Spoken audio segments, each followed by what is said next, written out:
స్వాతి ఎంతసేపు చూస్తావు చెప్పు ఫోను. ఏమైంది? పొద్దున్నుంచి అదే పనా? ఏమైంది చెప్పు. కళ్ళు ఖరాబ్ అవుతాయంట ఎక్కువసేపు చూడకు. అయినా అసలు ఆ లాయర్ సుబ్బారావు ఏంటి అలా మాట్లాడుతున్నాడు? అవును, మంగ్లీ విషయమే కదా నువ్వు చెప్పేది. మంగ్లీ విషయం నేను కూడా విన్నా. ఆఫీస్ మొత్తం హల్చల్ అవుతుంది, ఎక్కడైనా మంగ్లీ మంగ్లీ మంగ్లీ. అసలు ఏం జరిగిందంటావు? నిజంగానే అసలు స్కామ్ జరిగిందంటావా? 150 కోట్లు, 10 lakhs, 10 crores అంట. అంటే ఇప్పుడు మంగ్లీ చాలా కష్టపడి పైకి వచ్చింది కదా, మరి ఇలాంటి స్కామ్స్ ఎందుకు చేస్తుంది? చేయలేదు అంటున్నావు అయితే? కానీ సుబ్బారావు స్ట్రాంగ్ ప్రూఫ్ చూపిస్తున్నారు, నా దగ్గర ప్రూఫ్స్ ఉన్నాయని మంగ్లీ మీద చెప్తున్నారు. అవును, మరి మంగ్లీ కూడా చెప్తుంది అసలు నాకు సంబంధమే లేదు, నేను ఎన్నో నా షోస్ల మీద నేను చూసుకుంటా ఉంటే ఈ వీళ్ళు ఏంది నా మీద ఇంత ఆరోపణలు చేస్తున్నారని ఆమె అంటుంది. అసలు ఇది నిజం ఎంత అబద్ధం ఎంత ఎవరు చెప్పాలి అసలు మనకి? మన రామ్మోహన్ రెడ్డి సార్ గారిని అడుగుదామా? ఆయన అయితే కరెక్ట్గా చెప్తాడు. ఆయన బిజీ ఉంటారు, నువ్వు బాగానే చేసావు. కానీ ఇది చాలా హాట్ టాపిక్, దీని మీద అంటే సార్ ఖచ్చితంగా మాట్లాడతారు. చెప్తాంపా. నమస్తే సార్. నమస్తే సార్. సార్, మాకు ఈ మంగ్లీ సుబ్బారావు విషయంలో చాలా డౌట్స్ ఉన్నాయి. అసలు మాకేం అర్థం కావట్లేదు దీని గురించి. చాలా న్యూస్లు చాలా విధాలుగా వస్తున్నాయి కదా, దీని గురించి ఒక క్లారిటీ ఇవ్వండి. మీరైతే బాగా స్టడీ చేస్తారు. కాదే సార్, నిజంగానే మంగ్లీ పాత్ర ఉందంటారా దీంట్లో? మస్తు 10 కోట్లు జరిగినాయి అంట, 150 కోట్లు అంటున్నారు, 200 కోట్లు అంటున్నారు, ఇవన్నీ అంటారు. గిన్ని వందల కోట్లు తీసుకొచ్చిన వాళ్ళు ఎవరు? ఏడ పెట్టుకుంటారు పైసలు వాళ్ళు? ఇవన్నీ అసలు ఏంది సార్? మంగ్లీ పాత్ర ఎంతవరకు ఉందంటారు దాంట్లో? మీకు పరిపాలన లేదా? ఇంత పెద్ద టాపిక్స్ భారతదేశంలో ఇంత పెద్ద మహిళా బిల్లు నడుస్తున్నాయి, అవి నడుస్తున్నాయి. ఈ మంగ్లీ గురించి చెప్పలేదు మీది? కాదు సార్, నాకు ముచ్చట వచ్చింది, ఆ ముచ్చట మాట్లాడుకోవాలి కదా. మేమేం కొట్లాడుకుంటున్నాం, అందుకే మిమ్మల్ని పిలిచినాం. ఇప్పుడు ఏం కొట్లాడుకుంటున్నారు? కాదు సార్, మహిళా బిల్లు ఉంది, మహిళా బిల్లు చాలా పెద్ద బిల్లు. మీకు ఎమ్మెల్యే సీట్లు వస్తాయి, ఎంపీ సీట్లు వస్తాయి, దాని మీద మాట్లాడండి. మాకు ఎవరిస్తారు సార్? అరే ఎవరైనా ఇస్తారమ్మా. ఫైట్ చేయ రేపు నుంచి మార్కెట్లో వెళ్ళి I'm the MLA Anu, MLA అయిపోతావు. సార్, ఇప్పుడు మొత్తం ఈ మంగ్లీ టాపికే కదా సార్ ఉంది. సో ఒక క్లారిటీ, మనకేం సంబంధం ఆ టాపిక్ తో? అంటే ఒక క్లారిటీ ఉండాలి కదా సార్, లేకపోతే మాకు నిద్ర పడతలేదు. ఏం జరిగింది, నిజంగానే అయ్యిందా కాలేదా, అసలు ఒక క్లారిటీ వచ్చింది, నిమ్మలంగా నిద్రవచ్చు. అన్ని కోట్లు అంటే జీర్ణం తట్టుకోలేకపోతున్నాం. ఆ కోట్లు నీకు కూడా కావాలి. మాకు వద్దులేండి సార్, అంతే అనిపిస్తుంది. ఆమె ఎట్లా సంపాదిస్తే మీకు కోట్లు కావాలన్నట్టు పరిస్థితి. అదేం లేదు సార్. సో మీకు మంగ్లీ ముచ్చట్లు కావాలి. మంగ్లీ ముచ్చట్లు రోజు పేపర్లో చదువుతూనే ఉన్నారు కదా. నేను మీలాగానే మంగ్లీ ముచ్చట్లు పేపర్లో చూసి లేకపోతే వీడియోలో చూసినట్టువే. సో మంగ్లీ చెప్పేదానికి, మంగ్లీ బిహేవ్ చేసేదానికి కొంచెం ఎక్కడో తేడా అనిపిస్తుంది. ఆ తేడానే జనాలలో కొంచెం డౌట్లు మొదలు పెట్టారు. సో మంగ్లీ ఏంది ఇట్లా మాట్లాడుతున్న కొంతమంది అనుకోవటం, మంగ్లీకి దీంట్లో ఇన్వాల్వ్మెంట్ ఉందని కొంతమంది అనటం, దీంట్లో ఇన్వాల్వ్ లేదు కొంతమంది అనటం, ఇవన్నీ మార్కెట్లో నీలాగా ముచ్చట్లే. మీరు ఎట్లా ముచ్చట్లు వేసుకుంటారో జనాలు అట్లా ముచ్చట్లు వేసుకుంటారు. అది నిజం ఎంత అబద్ధం ఎంత తెలియదు. దీంట్లో సుబ్బారావు ఎంత కరెక్టు, మంగ్లీ ఎంత కరెక్టు, ఇవన్నీ మనం ఇప్పుడు చెప్పలేము. ఇక్కడ వాళ్ళు ఆల్రెడీ ఫైట్ చేసుకుంటారు. సో సుబ్బారావు మీద మంగ్లీ కేసు వేసింది, మంగ్లీ మీద సుబ్బారావు కేసు వేసింది. ఇప్పుడు చెప్పాల్సిన అంటే ఆ మధుగాడు. ఆ మధు దొరికితే మనకు కరెక్ట్గా దొరుకుతుంది. అలా ఇక్కడ తీగంతా మధు దగ్గర ఉంది. ఆ మధు బయటకు వచ్చి ఆ మధు తీగని గట్టిగా లాగితే మధు బయటకు వస్తే అప్పుడు మధు కరెక్టా, సుబ్బారావు కరెక్టా, లేకపోతే మంగ్లీ కరెక్టా మనకు తెలుస్తుంది. కాదు సార్, వీళ్ళు ఏం పేపర్లు పెట్టుకోరా పైసలు ఇస్తే? ఇప్పుడు పైసలు ఎవరికైనా ఇస్తారు, ఇచ్చినప్పుడు పేపర్ రాసుకుంటారు, బాండో ఏదో ఒకటి రాసుకుంటారు. అట్లా ఏం రాసుకోలేదు సార్. అది మనకు అడగలే, మనం అడిగితే తెలుస్తుంది. ఉండొచ్చు వాళ్ళ దగ్గర పేపర్ లేని కంప్లైంట్ పెట్టలేరు కదా. పోలీస్ స్టేషన్కి వెళ్ళి ఒక కంప్లైంట్ పెట్టాలంటే వాళ్ళ దగ్గర ఏదో పేపర్ ఉంటుంది, పేపర్ లేకుండా పోలేరు. ఈ జనాలు నిజంగా నమ్మి అన్నని కోట్లు ఇచ్చారంటారా? ఇప్పుడు ఇది కొత్త ఏమి కాదు జనాలకి. ఇది జనాలు మోసపోవడం ఇది కొత్త కాదు. మీరు అగ్రిగోల్డ్ కేసు ఒకటి చూశారు, విజయవాడ జరిగింది, కోట్ల రూపాయలు. అట్లనే ఈ కర్నూలులో 2-3 రియల్ ఎస్టేట్ వాళ్ళు ముంచేశారు. హైదరాబాద్లో కూడా 4-5 కేసులు అయినాయి. రీసెంట్గా కూడా ఒక కేసు జరిగింది, చూసే ఉంటారు.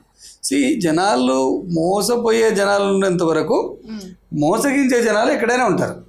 మనం ఫస్ట్ మోసపోకూడదు అనుకుంటే మోసం చేయడానికి ఒక అవకాశమే దొరకదు.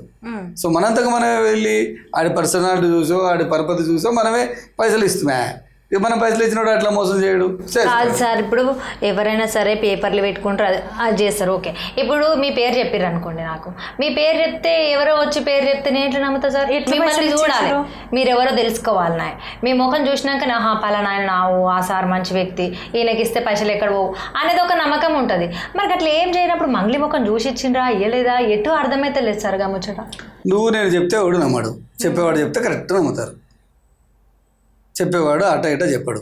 వాడు ఎలా ఉంటాడు, వాడు ప్లాన్డ్గా చెప్తాడు వచ్చి. సో దీంట్లో మంగ్లీ వాళ్ళు చెప్పేదాన్ని వింటే మనమే ఆశ్చర్యపోయి మనం కూడా పెడతాం. అట్లుంటుంది ముచ్చట. చెప్పే ముచ్చట. అంటే ఫర్ సపోజ్ సో కాబట్టి దీంట్లో మనం మోసపోతున్నామా ఎదుటి మోసపోతున్నా అనేది కాదు, చెప్పేవాడు ఎంత క్లారిటీగా చెప్తున్నాడు అనేది ఇష్యూ ఇక్కడ. సో వాడేమంటాడు, దీంట్లో మంగ్లీ గారి ఇన్వాల్వ్మెంట్ ఉంది, మంగ్లీ గారి ఫ్యాక్టరీ అంటాడు, 4 పేపర్లు చూపిస్తాడు. చూసేవాడు ఏమంటాడు, ఆ ఏరియా వాళ్ళు కాబట్టి నమ్ముతారు అందరు. సో మంగ్లీ గారిది అయి ఉండొచ్చు అనుకుంటారు. బట్ అంత మాత్రాన మంగ్లీ గారికి వచ్చేది ఏం లేదు దీంట్లో. కానీ బట్ ఎవరైతే పెట్టుబడి పెట్టారో వాళ్ళే సఫరర్స్ దీంట్లో. ఈ పెట్టించిన వాడు ఎంతవరకు నిజం అనేది మనం ఆ పేపర్స్ క్షుణ్ణంగా పరిశీలిస్తే కానీ మనకు తెలియదు. ఇప్పుడు ఎట్లా తెలుస్తుంది మనకు? కాదు సార్, ఇప్పుడు పోలీస్ స్టేషన్లో కేసు పెట్టిండ్రు, చాలా మంది పంచగుట్టలో కేసు పెట్టిండ్రట. అంటే బాధితులు మనకి గిన్ని 100 మంది ఉన్నాం, గిన్ని లక్షలు తీసుకున్నారు, మీ పేరు చెప్పి మంగ్లీ పేరు చెప్పని చెప్పేసి పోలీస్ స్టేషన్లో వచ్చి వాళ్ళు కేసు పెట్టిండ్రు. కేసు పెట్టినాక మళ్ళీ అసలు వాళ్ళు ప్రాథమిక విచారణ ఏమో చేస్తారు కదా, మరి ఆ విచారణ చేసిండ్రా? ఎవరి పేరు బయటకు వచ్చింది దాంట్లో? ఇప్పుడు బేసిక్గా ఇక్కడి వరకు మనకు ఎవరి పేరు అయినా చెప్తలేరు వాళ్ళు. సో ఎవరైతే మోసపోయినారో వాళ్ళందరూ వచ్చి మా దగ్గర మేము పలానా వాడి దగ్గర డబ్బులు పెట్టాము అని చెప్పి పోలీస్ స్టేషన్లో కంప్లైంట్ పెట్టారు. సో వీళ్ళు వెళ్ళి లేదు మాకేం సంబంధం లేదు వీళ్ళు అంటారు. ఇప్పుడు ముచ్చటంతా ఎక్కడికి పోయింది? హైకోర్టుకు పోయింది. కోర్టులో కేసు ఫైల్ అయింది. ఇప్పుడు ఎఫ్ఐఆర్ ఎప్పుడైతే ఫైల్ చేస్తామో ఎఫ్ఐఆర్ పోలీసులు వాళ్ళ పని వాళ్ళు చేస్తుంటారు, దాంతోపాటు కోర్టు కూడా ఫైల్ చేస్తారు. వీళ్ళు బాధితులు అంతా వచ్చి కోర్టులో ఫైల్ చేసారు. ఇప్పుడు కోర్టులో విచారణ స్టార్ట్ అయితే కానీ దీనికి పుట్టుపూర్వోత్తరాలు బయటికి రావు. ఇప్పుడు సిఐడి కూడా ఇచ్చిండట కదా సార్, నిజమేనా? సిఐడి కూడా ఇచ్చిండ్రు కేసు. సో సిఐడి వాళ్ళు ఇప్పుడు దాని మీద ఏం చేస్తారు, ఫస్ట్ ఆ మధుని ఎక్కడ ఉన్నాడో పట్టుకుంటారు. కంపెనీ ఎవరి పేరు ఉంటే వాళ్ళు పట్టుకుంటారు. అది మధు అనేది కాదు, మంగ్లీ అనేది కాదు, లేకపోతే నేను అనేది కాదు, నువ్వు కాదు, ఎవరికి సంబంధం లేదు. ఎవరి పేరు మీద కంపెనీ ఫ్లోట్ చేసేటప్పుడు ఎట్లా అయినా ఆ కంపెనీ మీద మొత్తం డాక్యుమెంట్స్ అనేది రెడీ చేసుకున్న తర్వాతనే కంపెనీ రిజిస్ట్రేషన్ అవుతుంది. దానికి ఒక పాన్ కార్డు కావాలి, దానికి ఒక రిజిస్ట్రేషన్ ఫామ్ నింపాలి, దాని కంపెనీ రిజిస్టర్ ఆఫ్ కంపెనీస్కి వెళ్ళి మనం ఫైల్ చేసుకోవాలి. ఇవన్నీ ఉంటాయి. ఇవన్నీ కావాలంటే ఒక పెద్ద తతంగం. దీంట్లో ప్రతిదానికి ఒక ప్రూఫ్ లేనిది వాళ్ళు రిజిస్టర్ చేయరు. సో ఆ రిజిస్టర్ అయిన కంపెనీ ఎవరి పేరు ఉంది అని తెలిస్తే ఫస్ట్ ఆ పర్సన్ని తీసుకొచ్చి స్క్రూటినీ స్టార్ట్ చేస్తారు. బాబు నీ కంపెనీ ఇది, నువ్వు ఎవరెవరి దగ్గర ఎంతెంత పైసలు పెట్టి తీసుకున్నావు, వాళ్ళకి ఎట్లా తిరిగిస్తావు, లేదు వాళ్ళకి ఏం బెనిఫిట్ ఇస్తున్నావు అని అడుగుతారు. సో అప్పుడు ఎవరైతే ఆ కంపెనీ పేరు రిజిస్టర్ అయిందో అతని అక్కడి నుంచి మొదలు పెడతాడు. నేను తీసుకున్నానా లేదా, తీసుకుంటే ఎంత తీసుకున్నా, ఎందుకు తీసుకున్నా ఏంటి అని చెప్తాడు. అప్పుడు కానీ కేసు మనకు దాని సారాంశం తెలియదు. సార్ ఈ మధు అని ఆయన ఎక్కడికి వెళ్ళిపోయి ఉంటాడు అంటారు? మధు ఏమో అబ్స్కాండ్ అంటుండ్రు కొంతమంది, మనకేం తెలియదు కదా అతను ఎక్కడున్నాడంటే మనకేం తెలుస్తుంది. మధు కొంతమంది అబ్స్కాండ్ అంటుండ్రు, కొంతమంది ఎక్కడో ఇంట్లో దాచిపెట్టినట్టుండ్రు. సో పోలీసు వాళ్ళు అనుకుంటే మధు ఎంత చెప్పు 2 నిమిషాలు కాదు సార్. ఇప్పుడు ఏం తప్పు చేయనప్పుడు మనిషి దాచిపెట్టుకోవాల్సిన అవసరం ఏముంది? కంపెనీ ఆయన పేరు ఉంది కాబట్టి అతనికి ఇబ్బంది అవుతుంది, దాచిపెట్టుకునే అవకాశం కొంత ఉంది. ఇప్పుడు కంపెనీ పేరు ఎట్లనైనా బయటకు వచ్చింది కదా, వచ్చింది పట్టుకుంటారు, పేపర్లో బయటకు వస్తారు. ఇప్పుడు ఇన్ని రోజుల నుంచి మనం ఎక్కడనో మూలకున్నోళ్ళకి అసలు తెలుస్తున్నది ఈ ముచ్చట గురించి. ఆయన కంపెనీ పెట్టిండ్రా, మరి ఏం జరిగింది, ఏం స్కామ్ జరిగిందా జరగలేదా, మరి నిజంగా ఏం జరగకపోతే ఆయన నేను బయటకు వచ్చి నేను ఎందుకు చేసిన ఈ ముచ్చట గట్లేం కాదు, నేను చేసింది ఇది, నా గురించి ఎందుకు మీరు ఇట్లా మాట్లాడుకుంటారని బయటకు వచ్చి చెప్పొచ్చు కదా. దీంట్లో డబ్బులు తీసుకుంది నిజమే కదా, డబ్బులు అయితే అందరి దగ్గర వసూలు చేసుకుంటారు. ఇక్కడ ఇష్యూ మధు మీద కేసు కాదు ఇది. సో ఇష్యూ ఎక్కడ డైవర్ట్ అయింది, ఈ సుబ్బారావు అనే అతను ఇది మంగ్లీ వసూలు చేయించింది అన్న సమస్య ఇక్కడ నడుస్తుంది. ఇప్పుడు మధు కంపెనీ మధుదే ఉండొచ్చు, మధు డబ్బులు వసూలు చేసుకుండొచ్చు, అది సమస్య కాదు. ఇక్కడ సమస్య మంగ్లీ యాజ్ ఎ సెలబ్రిటీ కాబట్టి ఆమెకు ఈ మధు అనే అతనికి ఏదో బంధుత్వమా లేకపోతే తెలుసా ఏదో జరిగింది అక్కడ. అతని తమ్ముడు శివ అనే పేరు మీద కూడా కొన్ని న్యూస్ వస్తుంది. ఆ శివ కూడా ఈ మధుకు దోస్తు అనేది ఒక ఏదో అంటున్నారు. ఇది ఏంది అనేది మనకు తెలియదు. సో ఈ సుబ్బారావు ఏమంటున్నాడు, మధు వాళ్ళ బంధువే అని క్లెయిమ్ చేస్తున్నాడు. ఈవెన్ మధు వాళ్ళ సిస్టర్ని మంగ్లీ వాళ్ళ సిస్టర్ని మధుకి ఇవ్వాలనుకుంటున్నారని కూడా క్లెయిమ్ చేస్తున్నాడు. అంటే ఏదో బంధుత్వం అయితే ఉన్నట్టే, చుట్టాలే ఉంటారు కదా. చుట్టాలైనప్పుడు మధు గురించి మంగ్లీకి తెలియకుండా అయితే ఉండదు, తెలిసే ఉంటుంది. కాకపోతే మంగ్లీ పాత్ర ఎంత అనేది తెలియదు మనకు. మరి మంగ్లీ ఒక్కొక్కసారి ఒకలా మాట్లాడుతుంది ఎందుకు సార్? ఇక ఒక కేసు మన మీద ఉన్నప్పుడు మన మెంటల్ స్టెబిలిటీ కొంచెం కంట్రోల్ తగ్గుతుంది. సో ఇట్లా ఎవరెవరో చాలా అడుగుతుంటారు, నువ్వు ఒక క్వశ్చన్, నేను ఒక క్వశ్చన్, 4 క్వశ్చన్, ఇన్ని క్వశ్చన్ మనం సమాధానం చెప్పాలి కదా. ఆ సమాధానం చెప్పే తీరులో ఒక్కోసారి ఒక క్వశ్చన్ బయటకు వస్తుంటుంది. సో దాంతో అవి కొంచెం కన్ఫ్యూజ్ అవుతుంది. ఆ కన్ఫ్యూజన్ ఎప్పుడు తీరుతుంది, ఇది నిజంగా ఎవడు దీని వెనకాల ఉన్నాడు, ఎవడు ఉన్నాడని తెలిస్తే అప్పుడు బయట క్లారిటీ వస్తుంది. అంతవరకు మనం ఆగాల్సిందే. సారు ఇప్పుడు ఇక్కడ ఈయన పేరేంది, లాయర్ సుబ్బారావుకు మళ్ళీ మంగ్లీ ఆమె అక్కడ లేదు నా దగ్గర పక్కా ప్రూఫ్స్ ఉన్నాయి అంటుండే ఆయన. ఇక్కడ ఈమె నా దగ్గర పక్కా ప్రూఫ్స్ ఉన్నాయి, నేను వీటిలలో దేనికి నాకు సంబంధం లేదు అని అంటుండు.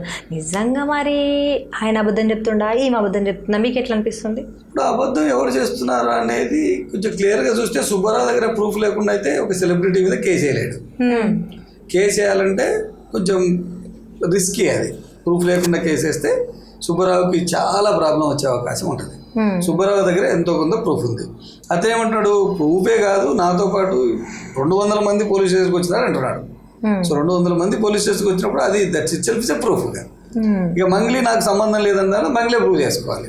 ఇప్పుడు సుబ్బారావు క్లియర్గా ఉన్నాడని అనిపిస్తుంది నాకైతే. సో మంగ్లీ నాకు ఇది ఏం సంబంధం లేదని చెప్పాలంటే మంగ్లీ దగ్గర ఏమైనా ప్రూఫ్స్ ఉంటే బయట పెట్టాలి. లేదు నాకు అతనికి ఏం సంబంధం లేదు, నా పేరు మీద వసూలు చేస్తే వాళ్ళని బొక్కలు వేసి మక్కులు ఎరగొట్టండి అని చెప్పాలి. కానీ పాపం మంగ్లీ ఏడుచుకుంటా వీడియో చేసింది కదా సార్, వీడియోలలో చెప్తుంది కదా నాకు చాలా బాధ అవుతుంది, ఆ బాధితులకి న్యాయం జరగాలి అది ఇదని ఆమె కూడా మాట్లాడుతుంది. మళ్ళీ అంటే ఇప్పుడు 200 కోట్ల స్కామ్ అంటున్నారు, 150 కోట్ల స్కామ్ అంటున్నారు. 10 కోట్లతో మొదలైంది చూశారు కదా. ఫస్ట్ 10 కోట్లు అన్నారు, తర్వాత ఇప్పుడు 150 కోట్లు అన్నారు, తర్వాత 200 కోట్లు అన్నారు.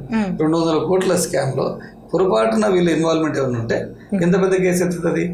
ఫస్ట్ కేసు డబ్బులు, తర్వాత ఆమెకున్న ఇమేజ్ అంతా ఏమైపోతుంది? ఒక మెట్టులాగా ఎక్కొచ్చింది కదా, చిన్న స్టేజ్ నుంచి ఒక పెద్ద సెలబ్రిటీ. ఇప్పుడు మంగ్లీ అంటే తెలియని జనాలు ఆంధ్ర తెలంగాణలో ఎక్కడ ఉండకపోవచ్చు. సో ప్రతి ఊళ్ళో అడిగినా చెప్తారు. ఇప్పుడు అంత పెద్ద పేరు డ్యామేజ్ అయిపోతుంది కదా, మళ్ళీ ఎట్లా సంపాదించుకుంటే అంత పేరు వచ్చేసి సినిమా అవకాశాలు పోవచ్చు, పాటలు పాడే అవకాశాలు పోవచ్చు, ఇవన్నీ ప్రాబ్లమ్స్ ఉంటాయి. ఆ ప్రెషర్ ఉంటుంది కదా. అరే లేదు ఇన్ని రోజులు సంపాదించుకున్న పేరుని టక్కున ఇడు ఒక మాట బయట పెట్టేసి నన్ను ఇబ్బంది పెట్టాడు, ఆ బాధ కూడా ఉండొచ్చు కదా, ఆ బాధ చెప్తుండొచ్చు, ఏదైనా ఉండొచ్చు. అయితే పాపం సార్ బాధితులు ఏమంటారు అంటే కొంతమంది లోన్లు తీసి మరి ఇందులో పెట్టుబడులు పెట్టిరంట, పాపం వాళ్ళకి న్యాయం జరుగుతుంది అంటారా? అంతే కదా, ఎప్పుడైనా డబ్బులు ఎక్కువ వస్తాయంటే నువ్వు పెట్టవా? మరి వాళ్ళ పైసలు వాళ్ళకి ఇస్తారా సార్? ఏం చేస్తావు? ఇమీడియట్గా ఎక్కడ వస్తుంది మీ అయ్యనో మీ తమ్మునో ఎవరో పెట్టేస్తావు. అట్లనే అందరు పెడతారు పైసలు. మరి వాళ్ళకి న్యాయం జరుగుతుంది అంటారా? జరగాల. న్యాయం జరగాలంటే పోలీస్ సీరియస్ తీసుకోవాలి. ఇంట్లో ఇట్లాంటి కేసుల్లో 30-40% వరకే న్యాయం జరుగుతుంది. కాదు సార్, ఇప్పుడు ఆ పైసలన్నీ ఎక్కడ పోవచ్చు? ఇప్పుడు ఆ పైసలు తీసుకోరు కదా, ఎక్కడ పోయిరా అంటే ఎవరి దగ్గర ఉన్నాయి ఆ పైసలు? మళ్ళీ వాళ్ళకి ఇస్తారా? నాకు తెలిసి మీ ఇంటికి వచ్చినామో అనిపిస్తుంది. మా ఇంటికి కానీ పైసలు వస్తే నాకు నిద్ర పట్టదు. అది ఉంటే మధు దగ్గర ఉంటాయి, లేకపోతే ఎవరైతే తీసుకున్నారో వాళ్ళ దగ్గర ఉంటాయి, మనకేం సంబంధం దాంతో. కాకపోతే సార్ నాకు ఏంటి డౌట్, వాళ్ళకి న్యాయం జరగాలి కదా సార్. ఇప్పుడు వాళ్ళు లోన్లు గేంట్లు తెచ్చుకుందరు, నెల కాగానే లోన్ కట్టాలి వాళ్ళు, మరి వాళ్ళ పైసలు వాళ్ళకి రావాలిగా. అక్కడ న్యాయం అన్నా జరుగుతుంది, అక్కడ భూమో జాగనో వాళ్ళు ఏం చూపిస్తున్నారు మరి అదన్నా చూపించాలి. లేదు అది చూపించకపోతే ఇలా పైసలన్నీ ఇళ్ళకి ఇవ్వాలి. ఇదేం కొత్త కాదు, జనాలు మోసపోవడం కొత్త కాదు, మోసపోతూనే ఉన్నారు. సో జనాలు మోసపోయినంత కాలం మోసం చేసేవాడు ఎవడో కూడా ఉంటాడు. ఫస్ట్ జనాలు చక్కగా కావాలి. జనాలు చక్కగా కావాలంటే ఏం చేయాలా? నువ్వు ఏదైనా వాడు పైసలు అడిగినట్టే నువ్వు దాని మీద నా పేరు మీద ఏం పెడుతున్నావు అడగాల. లేదు నాకు చెక్ ఇస్తున్నావా, ప్రామిసరీ నోట్ ఇస్తున్నావా అడగాల. లేదు బాండ్ అయితే కంపెనీ బాండ్స్ ఉంటాయి, కంపెనీ బాండ్స్. సో సెబీ అని ఉంటుంది, లేకపోతే రిజిస్టర్ ఆఫ్ కంపెనీస్ ఉంటాయి, దీనిలో రిజిస్ట్రేషన్ అయిన కంపెనీస్ నుంచి బాండ్స్ ఇస్తారు. ఆ బాండ్స్ కూడా కొన్ని నామ్స్ ఉంటాయి, అవన్నీ చూడకుండా పుసుక్కున అడిగితే ఇస్తే ఏం చేస్తాం మరి? సార్ వాళ్ళు ఏమైనా ప్రూఫ్లు చూపిస్తారా సార్? అంటే మేము ఇంత కట్టిన అంటే ఉట్టిగా చెప్తున్నారా లేకపోతే ఏమైనా ప్రూఫ్లు చూపిస్తున్నారా? వాళ్ళు ప్రూఫ్లు చూపిస్తున్నారు. మనమైతే పోలీస్ స్టేషన్కి వాళ్ళైతే ప్రూఫ్లు ఉన్నాయి అంటున్నారు, ఉన్నాయా లేదనేది పోలీస్ స్టేషన్ తెలియాలి, ఎవరైతే మోసపోయిందో వాళ్ళకి తెలియాలి. బట్ ఏదో కాగితం అయితే ఉంటుంది వాళ్ళ దగ్గర, ఏ కాగితం లేకుండా పోలీస్ స్టేషన్ పోలేరు. పుట్టిగా నేను పలానా వానికి 10 లక్షలు ఇచ్చిన 5 లక్షలు ఇచ్చినా పోలీసులు కూడా నమ్మరు. ఎవరైనా చెప్తాను, నేను కూడా చెప్తాను, కూడా చెప్తాను సార్ నేను XYZకి 10 లక్షలు ఇచ్చిన అంటావు, దానికి ఏం ప్రూఫ్ ఉంటుంది? సో వీళ్ళ దగ్గర ఏదైనా ప్రూఫ్ ఉంటేనే వాళ్ళు పోలీస్ స్టేషన్ పోగలరు, లేకపోతే పోలీసు దగ్గర కూడా రానియడు. కానీ ఇప్పటికైనా ఈ జనాలు తెలుసుకోవాలి సరే అసలు ఎక్కడ పెట్టాలి, ఎక్కడ పెట్టకూడదు, ఇన్వెస్ట్ చేయాలి చేయకూడదు అనేది. ఎందుకంటే ఇప్పుడు విజయవాడలో జరిగిన ఇష్యూ కానీ, బాలాజీ నాయక్ అని ఎవరో చేశారు, ఆయన ఒక పెద్ద స్కామ్ చేశారు, ఇవన్నీ చూసి ఇప్పుడైనా వాళ్ళు మారాలి సార్. కాదు సార్, స్కామ్స్ అనేది నెలకు 1-2 నెలలు కూడా జరుగుతూనే ఉన్నాయి, కొత్త కాదు.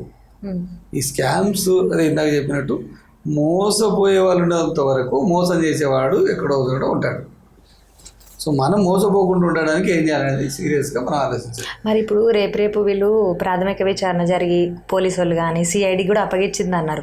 మరి సిఐడి వాళ్ళు ఏం చేయబోతున్నారు రేపు? అసలు ఈ కోణం అంతా ఎక్కడ పోగలుగుతున్నారు? ఎక్కడ పోదు, ఇదేమైతే అటు ఇటు తిరిగి కోర్టుకు వెళ్తుంది. పోలీసు వరకు ఎంక్వైరీ చేసి ఎవడైతే నిందితుడు ఉన్నాడో వాడిని తీసుకుపోయి కోర్టులో అప్పచెప్పడం వరకే పోలీసు బాధ్యత. ఒకసారి అది కోర్టుకు పోయిన తర్వాత కొన్ని సంవత్సరాలు ఆ లోపు సగం మంది బాధితులు పైకి వెళ్ళిపోతారు, సగం మంది మిగులుతారు. మిగిలినోడు ఏం చేస్తాడు, ఇక ఎప్పుడు వస్తాయి ఎదురు చూస్తుంటాడు. పోయినాడేమో పాయ, ఇక వాడికి సంబంధం లేదు, అవన్నీ మిగిలిపోయాయి. కాబట్టి ఇది తెగే వారం కాదు. ఎనీ సివిల్ కేసు కోర్టుకు పోయిందంటే అది కొన్ని సంవత్సరాలు పడుతుంది. 5 సంవత్సరాలు పట్టచ్చు, 10 సంవత్సరాలు పట్టచ్చు, 20 సంవత్సరాలు పట్టచ్చు. సో దాంట్లో రిటర్న్ వస్తాయి అనేది కొంచెం అనుమానాస్పదమైంది. కానీ ఇప్పుడు మంగ్లీ కెరియర్కి మొత్తం దెబ్బ పడినట్టే కదా సార్? మంగ్లీకి ఏం కెరీర్ దెబ్బ పడుతుంది? సపోజ్ మంగ్లీకి ఏం సంబంధం లేదు అని ప్రూవ్ చేసుకోగలిగితే మంగ్లీకి ఏం దెబ్బ పడుతుంది? కొంత డ్యామేజ్ ఉంటుంది. సో డ్యామేజ్ అంటే నిప్పు లేనిది పొగ రాదంటారు కదా. ఎక్కడో చోట నిప్పు ఎక్కడో అంటుకున్నట్టుంది. ఆ నిప్పు వల్ల పొగ వచ్చింది అనుకుంటున్నాను నేనైతే. ఆ నిప్పు ఏంది అనేది, దానివల్ల ఎందుకు పొగ వస్తుంది మంగ్లీ బయటకు వచ్చి చెప్పాలి. చిన్నగా పోయేదాన్ని గోడుతో పోయేదాన్ని గొడ్డల వరకు తెచ్చుకున్నట్టు అనిపిస్తుంది నాకైతే. సో అదే రోజు ఎవరైతే 10 నెలలు, ఇది నేను ఏవో వీడియో చూసిన, నెల నుంచి నేను కాలుకుంటున్నా, నెల నుంచి ఇదే టెన్షన్ పడుతుందా అంటుంది. నెల నుంచి టెన్షన్ పడదు, 2 నెలల కంటే ముందు ఆ కేసు ఎవరైనా చెప్పినప్పుడు, ఇట్లా ఎవరైనా నీ గురించి మోసం చేస్తున్నా అని చెప్పినప్పుడు ఇమీడియట్ పోలీస్ స్టేషన్కి వెళ్ళి ఆ ముచ్చట ఏదో పోలీసులకు చెప్పేస్తే కేసు ఫైల్ చేస్తే అయిపోయేది. అయితే ఈ వారం అంతా నెల ముందు నుంచి జరుగుతుంది. నెల నుంచి అని చెప్తుంది, ఆమెనే చెప్తుంది. నేను వాళ్ళ వీడియోలో విన్నాను. నెల నుంచి నాకు పని లేదు, నేను టెన్షన్ పడుతున్నా, నేను షూటింగ్ని క్యాన్సిల్ చేసుకున్నా అంటుంది. మళ్ళీ నెల నుంచి టెన్షన్ ఎందుకు? నెల నుంచి మరి ఈ కేసు ఏమైంది, ఎందుకు ఇవాళే బయటకు వచ్చింది, ఇదంతా వాళ్ళిద్దరికే తెలుస్తుంది, మందికి ఎవరికి తెలియదు. మధ్యలో మనలోటలన్నీ మన రచ్చబండ ముచ్చట్లే, మనం టైం పాస్ ముచ్చట్లు. ఈ ముచ్చట మాకు అర్థం కాకనే సార్ మేము ఇద్దరం కొట్లాడుకుంటున్నాం. క్లారిటీ వచ్చిందా ఇప్పుడు? వచ్చింది. ఫోన్ సార్ని పిలిస్తే గన్న ముచ్చట్లు చెప్తాడు. ఇంకా పని స్టార్ట్ చేసుకోండి, మంచిగా రిజల్ట్ తీసుకురండి. ఈ ముచ్చట్లన్నీ బంద్ చేయండి. నెక్స్ట్ ఇంకో టాపిక్ వచ్చారు. మాకేమైనా టాపిక్ వస్తే మిమ్మల్ని పిలుస్తాం సార్. ఇంకెవరు లేరా? నేను తప్ప. మీరైతేనే మాకు బాగా స్టడీ చేస్తారు కదా సార్ ఆ ఇష్యూ మీద, సో అందుకే మిమ్మల్ని చూసి. తప్పకుండా రండి, ఏ ముచ్చట్లు మీకు క్లారిఫై చేస్తాం. Thank you sir.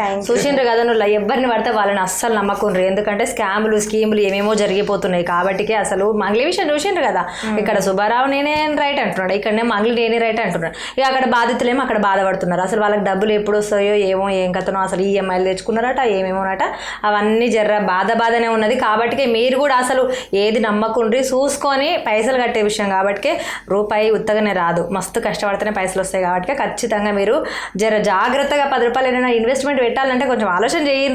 మంచిగా డాక్యుమెంట్ అన్నీ చూసుకున్న తర్వాతనే స్టెప్ వేయండి. ఓకేనా? సరే మరి ఉంటాం మరి. Bye bye.